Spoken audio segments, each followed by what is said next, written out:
Bismillahirrahmanirrahim. Alhamdulillahirabbil alamin. Allahumma sholli ala sayyidina Muhammad wa ala ali sayyidina Muhammad. Assalamualaikum warahmatullahi wabarakatuh. Halo teman-teman, apa kabar semua? Mudah-mudahan teman-teman selalu dalam lindungan Allah Subhanahu wa taala. Amin.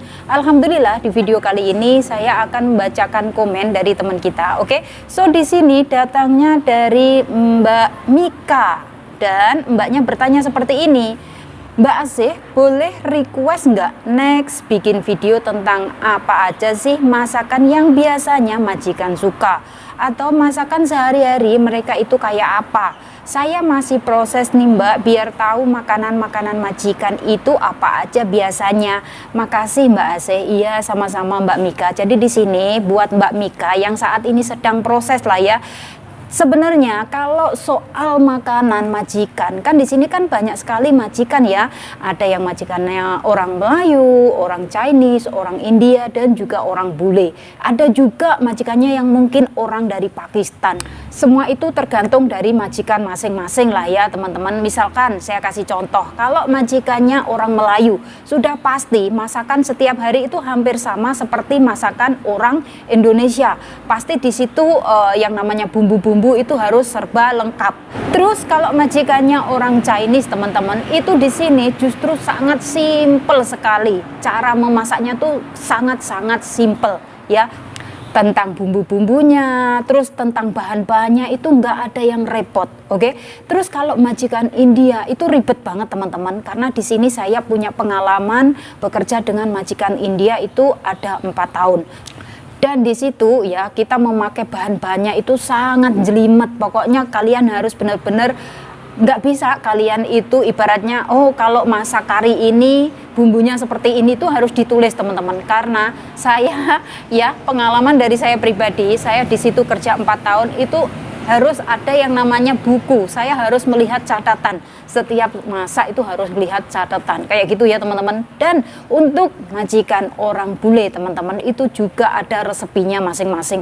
Jadi di sini misalkan mbaknya itu ya benar-benar pintar masak, benar-benar ada hobi memasak, itu bisa menambah poin. Maksudnya di sini misalkan ya mbaknya mau tambah kontrak lagi, itu bisa menambah yang namanya anak ini ternyata pintar masak, masakannya enak. Nah itu bisa yang namanya menambah gaji mbaknya. Nah di sini ya teman-teman saya kasih contoh. Misalkan majikan saya yang saat ini kan orang bule ya. Di sini justru yang namanya majikan bule itu suka banget yang namanya masakan-masakan Indonesia teman-teman. Tapi justru di sini saya nggak pernah yang namanya masak masakan Indonesia. Karena apa? Saya sudah terlalu lama tinggal di Singapura dan saya ya waktu pertama kali datang kerja ke Singapura sampai saat ini saya tuh nggak pernah yang namanya masak masakan Indonesia. Karena majikan saya itu selalu majikan Chinese. Jadi di sini saya selalu ngikut majikan Chinese gimana cara masaknya, sangat simple ya. Cuman dikasih bawang putih, jahe, kayak itu semua digeprek teman-teman, nggak perlu dicacah lembut tuh nggak perlu ya. Lalu dikasih oyster sauce ya, kayak gitu aja simple, nggak perlu dikasih garam, itu aja sudah cukup. Katanya kalau makan garam itu juga nggak bagus untuk kesehatan, tapi ya tergantung lah ya teman-teman, semuanya tergantung pada majikan. Saya kasih contoh ya teman-teman, misalkan majikan kalian adalah orang Chinese ya. Biasanya kalau siang itu di sini tuh kita cuma masaknya yang simpel-simpel seperti mie goreng, bihun goreng, nasi goreng, kayak gitu ya.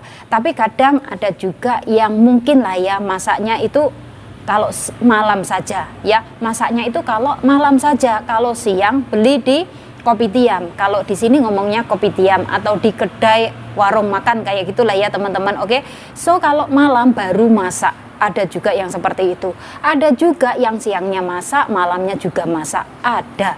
Semuanya tergantung pada majikan masing-masing. Jadi di sini buat Mbak Mika ya, jangan dibikin ibaratnya menjadi beban lah ya Mbak ya. Karena apa? Setiap majikan misalkan kalau menginginkan masakan Misalkan ya, saya kasih contoh, kamu malam ini masak kari ayam, itu pasti majikan akan ngomong. Tapi nanti misalkan mbaknya ini sudah lama di situ dan mbaknya sudah bisa yang namanya menghandle tentang masakan setiap hari, dan majikan nggak pernah komplain apa-apa. Yang penting ini saya kasih uang belanja, kamu belanja dan kamu masak untuk kebutuhan 1 minggu. Biasanya seperti itu ada ya. Biasanya ada juga yang semua belanjaan itu majikan yang beli, maksudnya entah itu datangnya belinya lewat online atau mungkin majikan sendiri yang akan pergi belanja. Ada juga yang mungkin majikan terlalu sibuk dan kita yang disuruh untuk pergi belanja. Semuanya tergantung pada majikan masing-masing ya. Jadi di sini buat teman-teman semuanya yang saat ini sedang proses ingin bekerja ke Singapura dan kalian masih berada di Indonesia, mungkin kalian bakalan berpikiran bahwasanya nanti majikan suka masakan apa ya, nanti majikanku bagaimana ya, kayak gitu. Jangan dijadikan beban lah ya. Di sini semuanya pasti nanti akan diajarin oleh majikan kalian masing-masing teman-teman ya. Misalkan ya, saya kasih contoh saya sendiri. Awal pertama kali datang kerja ke Singapura, saya itu nggak hobi masak mbak, dan saya juga nggak pintar masak mbak. Tapi karena saya mikirnya, nggak apa-apa lah, yang penting saya kerja, yang penting saya niatnya kepengen belajar dengan majikan. Karena di sini teman-teman ada juga mungkin lah ya, nanti ada pembantu yang lama yang ngajarin kita, ada juga yang ngajarin kita itu langsung dari majikannya sendiri ya. Waktu itu teman-teman saya itu diajarin langsung oleh majikan bahwasanya kamu nanti masaknya seperti ini ya. Saya kasih contoh misalnya masak chicken soup ya, masak ayam sup itu bagaimana. Kalau Chinese ayam sup tuh di sini kan biasanya harus ada di setiap menu makan malam ya, setiap malam tuh harus ada sup kayak gitu. Yang saya omongkan ini adalah di majikan saya yang pertama ya teman-teman, itu kalau sup itu harus ada kayak gitu ya, entah itu ayam sup lah, entah itu nanti macam-macam teman-teman.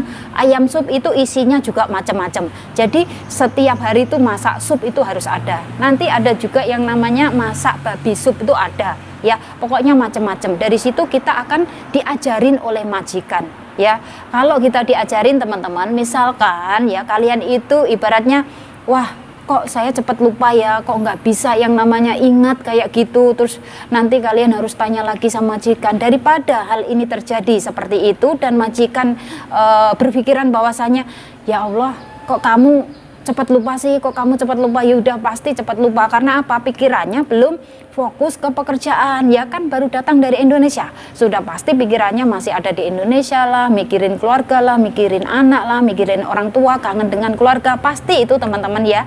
Untuk itu di sini kalian catat, kalian tulis ya bahwasanya ini loh cara masak sup, misalkan sup ayam dan lain-lain sebagainya. Kalian harus catat teman-teman. Kalau misalnya nggak dicatat ya, nanti kalian yang ada malah bingung, nanti salah naruhnya ya, nanti bosnya komplain, terus majikan kalian komplain, akhirnya kalian kan sakit hati. Apalagi kalau orangnya baperan ya, jangan sampai sakit hati teman-teman ya.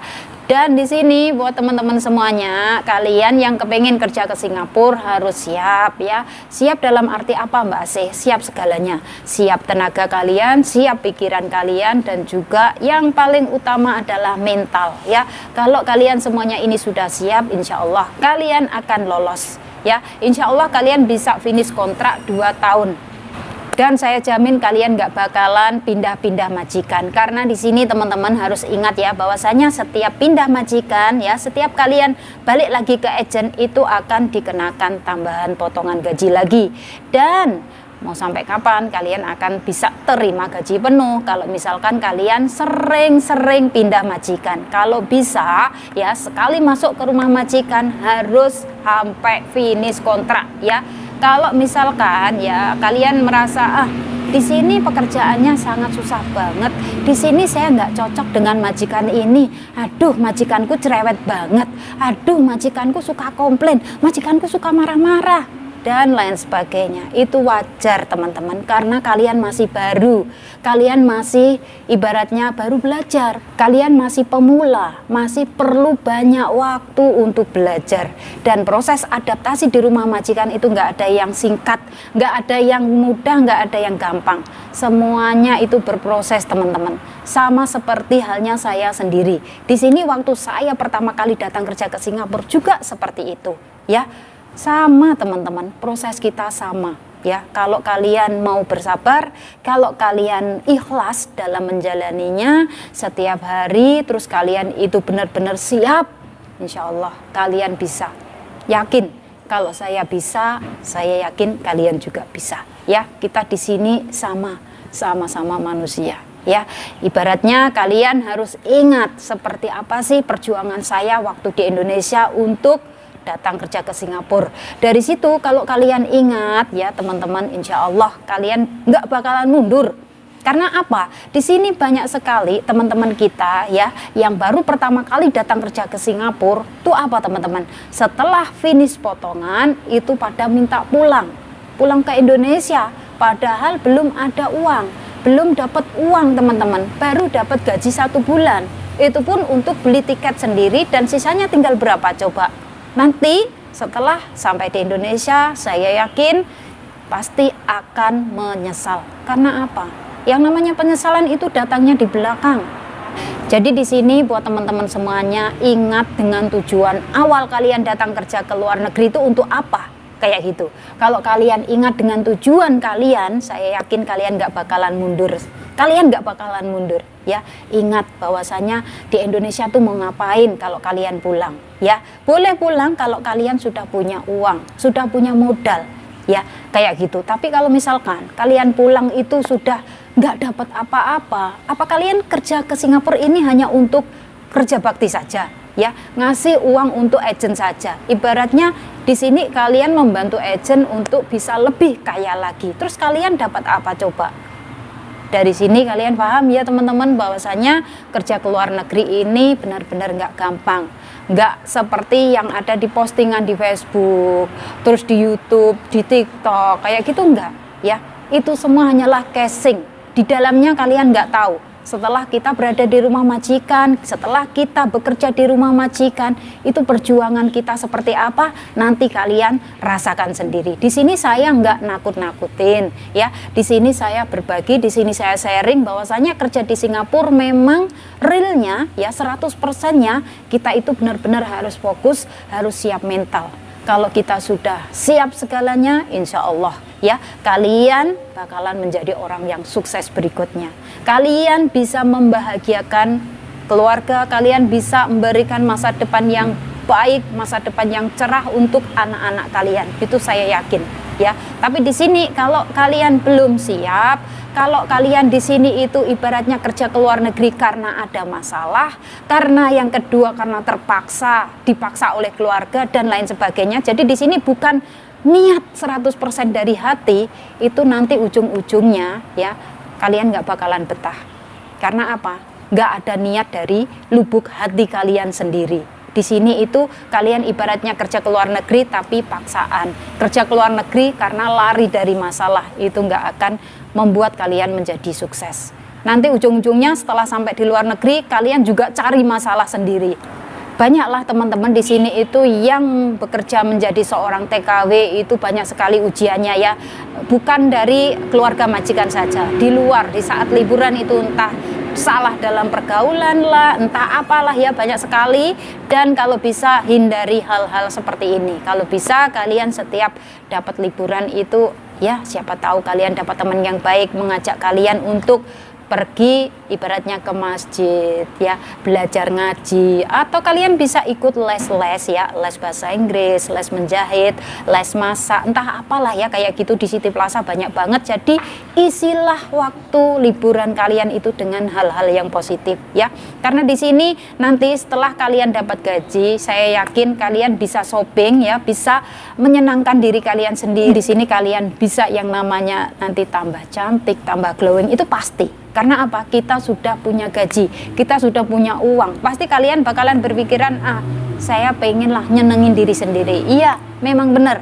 kita kerja di sini sudah capek teman-teman ya, ibaratnya kita itu setiap hari dihadapkan dengan pekerjaan, belum lagi dihadapkan dengan majikan, belum lagi dihadapkan dengan keluarga majikan, dan itu nggak ada yang mudah ya. Saya di sini memang setuju banget dengan kalian. Misalkan kalian nanti sudah gajian terus kalian ingin menyenangkan diri, ibaratnya saya pengen lah yang namanya beli skincare yang mahal, yang namanya pengen rebonding, ya silahkan monggo ya, tapi semua itu ada batasannya teman-teman. Ingat kembali dengan tujuan awal, ingat kembali dengan keluarga kalian, fokus dengan masa depan kalian ya, dan juga fokus dengan anak-anak kalian ya. Karena apa teman-teman? Yang namanya kita kerja ke luar negeri ini ada batasannya, hanya sebatas kontrak. Kalau misalkan kontrak kita sudah habis, kita harus pulang lagi ke Indonesia ya. Jangan sampai lupa setelah nanti ya, buat teman-teman semuanya, setelah sukses terus akhirnya apa yang terjadi, lupa dengan keluarga. Kalau bisa jangan ya, harus ingat dengan tujuan awal, ingat dengan keluarga, ingat dengan anak. Oke teman-teman, semoga saja sharing dari saya bisa bermanfaat ya. Kalian bisa cek di video-video saya sebelumnya, semoga saja bisa memotivasi. Dan buat teman-teman semuanya yang ingin bertanya, silahkan tinggalkan komen kalian di bawah. Insya Allah nanti akan saya jelaskan lewat video. Oke teman-teman, dan nggak lupa juga di sini saya selalu memberikan doa, memberikan support serta dukungan buat teman-teman semuanya. Semoga diberikan kemudahan, kelancaran. Semoga yang masih proses, yang ada di PT di Indonesia, saya doakan semoga segera dapat majikan, semoga jobnya segera turun, semoga dipertemukan dengan keluarga majikan yang baik, agar kalian semuanya bisa betah sampai finish kontrak. Kalau bisa, ingat teman-teman, jangan sampai pindah-pindah majikan ya, karena kalau sering pindah majikan, kalian nanti bakalan dikenakan tambahan potongan lagi, dan itu sangat sayang banget ya, karena menunggu masa-masa potongan itu bagi yang masih pemula, yang baru memulai ya, itu benar-benar rasanya lama banget. Kalau bisa bertahan, kalau bisa kalian harus bisa sampai finish kontrak, jangan sampai pindah-pindah. Oke teman-teman, dan saya akhiri sampai di sini. Akhir kata, wassalamualaikum warahmatullahi wabarakatuh. See you on my next video. Bye bye.